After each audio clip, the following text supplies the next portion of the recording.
We knew we'd need an outbuilding of some kind here on our property, and lo and behold, the barn has been raised. It's right here behind us.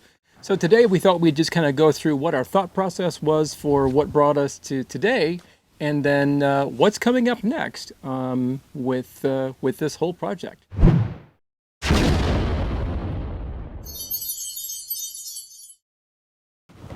Hi everyone, welcome to another episode of He Said, She Said. I'm Renee. And I'm David. And today we're going to be talking about this monstrosity behind us. The barn, the shed. Yep, we just call it the barn. You know, we're not, it's funny in a way, we've adopted these terms.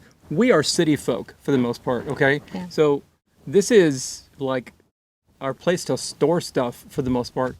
We have no animals. We just call it the barn. So anyway. Yeah, for ease. It is a pole barn, really. Pole barn, right. Okay, so yes, this is a pole barn, but we also considered other types of buildings. I know David was really great about, what about this and what about that? And some of them I quickly said no to. But we also knew like a stick-built barn would be really expensive. I didn't really like the Quonset hut. Is that what it's called? Yeah. Looks like a slinky or a dryer vent. You called it the dryer vent. Yeah, so I mean, back when we were first sort of conceiving of the layout of the property and thinking, oh, well, an outbuilding of whatever kind will go right about there. I guess the first thing that we were thinking of, our mindset was that we were building the house. And so we actually priced out with the builder just to have them build another like detached, like 2-car, maybe even 3-car garage. Mm-hmm. Just because that was the mode we were in. The builder was already kind of doing their thing. So we just thought we'd, kind of look at that. A little bit of sticker shock. Well, a lot, actually. Mm-hmm. Yeah, we looked at steel buildings. We looked at, the whole Quonset hut thing. We looked at, so I have, at my old place, I was using a 20-foot land sea container from my wood shop. Yeah, that's right. And that's been kind of an interesting novelty and, boy, super functional and handy. But that's gotten me interested in this whole, like, style of architecture, really, about repurposing shipping containers for anything from living quarters to any other thing. So I was even looking at, okay, what could we do to upcycle, repurpose a shipping container or a series of shipping containers. There was one particular thing that I was really close to pulling the trigger on, and I'll show you, I'll put a photo up of what I saw. But anyway, we ended up walking away from that. Really some creative ideas out there of how to repurpose. Yeah. So we looked at a lot of things, kind of priced it out, looked at, how much fiddling and customization, and so certainly the shipping container thing would have required a lot of extra fabrication and non-standard stuff. Yeah. And I think when we decided to go with the pole barn, we weren't thinking of something this big, but kind of once you start figuring out what you're going to put into that space, it's like, okay, if we add an extra this or that, the price differential wasn't that great, where it felt like, we ended up with this pole building that's 36 by 48. And originally I think we were thinking maybe, I don't know, maybe 24 by 24 or something. We had something very small, but then once we started to think about what's going to go in there and future proofing, it just seemed like it was a good idea to just, bite the bullet, get more bang for our buck, and just go bigger. And I think we made the right decision because, as you mentioned, I mean, once we started moving things in, like once we started thinking about the things that would go into that space, we're like, we have a field mower, we have, kids stuff. The kids have all moved out, but they have some, they have some things that they want to have stored. We don't have an attic, a usable attic. We don't have a basement. And so, sorry. It's okay. So we needed a space to be able to store things in a way that made them usable and visible.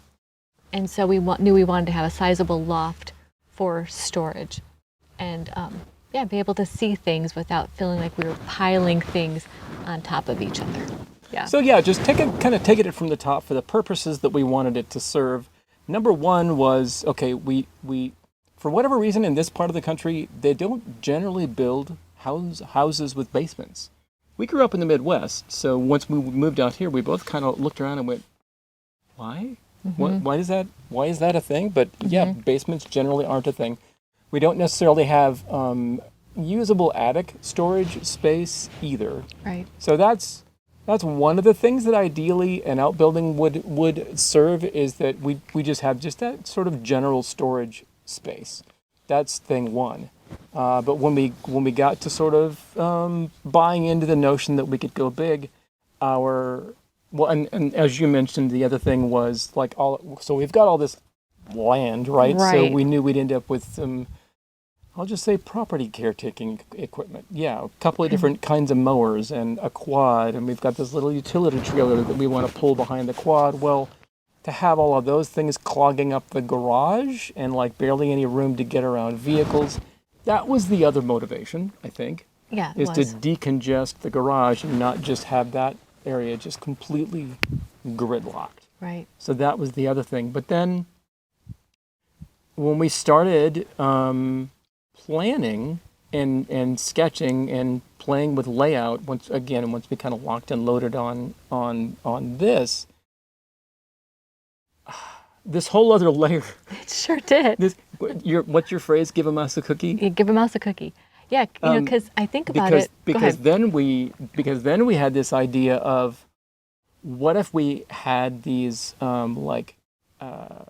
walled in like workspaces built into the barn as well. And so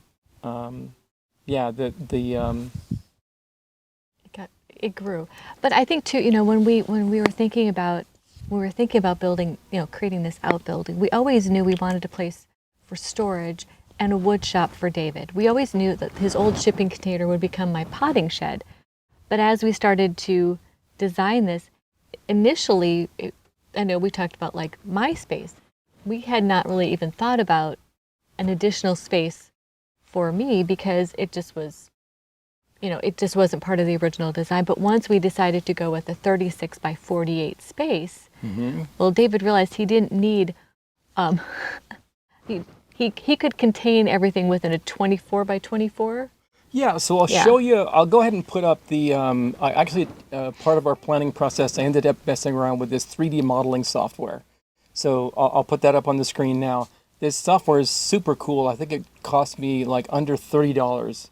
And it's just super useful for putting stuff together like this. So when you first look at the numbers, 36 by 48 feet, that's like, wow, that's huge. Why the heck did you choose so big? Well, with pole buildings or post frame construction, I think the professionals like to call it. That sounds fancy. Sounds a little more legitimate, I guess. It's a pole barn. No. It's post frame construction. So there's some different designs, but this builder happens to do those posts, although those big vertical poles that are just planted into the ground, into concrete. They do those 12 feet on center. So that means the increments of the building sizes that they can put up are in increments of 12 feet.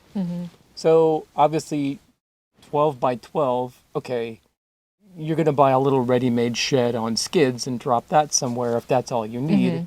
That's enough for your push mower and your hand tools and your trimmer, and that's kind of about it. Right. So that's too small. So then, okay, let's look at 24 by 24. Okay, then now we're starting to get into a respectable size. That's about the size of like a double garage. That sounds cool. But I think when we started talking about future-proofing, we're also thinking of one day maybe getting a camper. Yeah. And being able to store the camper inside. Well, now suddenly 24 by 24 is just a little bit shy. Right. So the next increment there is you go from 24 to 36. Now you've got enough depth that you could park just a 20-foot camper in there. Right. plus the tongue, plus, room to get around it and work on it and whatever else. Right. So that's where the 36-foot dimension came from. And then the 48 was just, mainly it was divisible by 2. So if you look at the 3D model here, you'll see what our concept was. And on the long axis, on the 48-foot axis, we just split it up the middle, and you can see on the far side, there is a loft, and then on the other side, it's just full height. So there's the side walls are 14 foot high. So you've got a roll-up door that's big enough to be able to go ahead and back the camper in there. That's why we kept that full height. But then on the other side, where the loft is, the upper portion, that's for all that storage that other people have basements and attics and whatever else for. Right. But then what we're most excited about at this point, I mean, we're happy to have an outbuilding for all the other practical reasons, but what we're going to be doing next, and this will speak for the next several episodes probably, now that the contractors are out of our way, we have a bunch of work to do because that space beneath the loft, we're going to divide that up into 2 rooms. Mm-hmm. Part of it will be a wood shop, and then the other part of it will be an art studio. Yeah. So the work to do all of that means building, framing up some partition walls, getting electrical strung in there. We're going to add some insulation. We want it, it's not going to be like the inside of a house, just super refined, but we want to, we'll clad the walls with something, add some lighting. We'll have regular household type doors that open and close. So we'll plenty have of outlets, things like that. Yeah, we'll have all these neat workspaces in there. So yeah, I think it's gonna be great. I think that's where, the 24 by 24 shop is going to be so great because you've been super efficient in your shipping container. Definitely. Yeah, we call it the one butt shop. Yeah, but being able to have a space for everything and not have to tear down, set up, and you waste so much time doing that where everything can be out. I'm excited about that for you. Jeez, so and am for I. me, I mean, I know he's bringing existing things into this space. For me, I've never had a studio. So for me, it's going to be, for a while, it might sit empty for a while I scratch my head. I'm like, what do I do here again? And so I've got some ideas for that, but I've never had that creative space. It's always been something I've done at the dining room table or, in the bedroom or something like that. We work around one of my painting projects, things like that. Yeah. But I do think there's that part of it is, yes, I want a space where I can be creative, but I also want to be creative as I build out the space.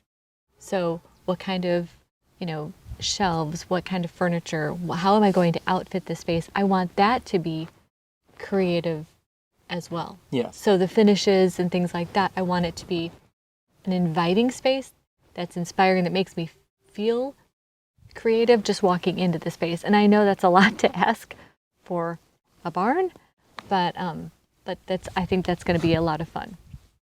Definitely. Yeah. It'll be obviously from the 3D model you've got the general idea of where we're headed, but all of the details, frankly, we're going to kind of be making it up as we go. Yeah. So it might be a bit of a comedy at times, but we'd love to have you along with us to just go through that whole thought process. I'm betting you guys will have some ideas to contribute to the cause along the way. So, and you might even have some things running through your heads right now, just as we kind of go over the broad strokes of where we're headed with this. So, if you've got some ideas for us, definitely leave a comment, or if you've done a similar kind of project, gosh, what were your favorite things that you did, and what were your oh my gosh, we should never have done X, Y, Z. Yeah. Please pass along your wisdom. Please.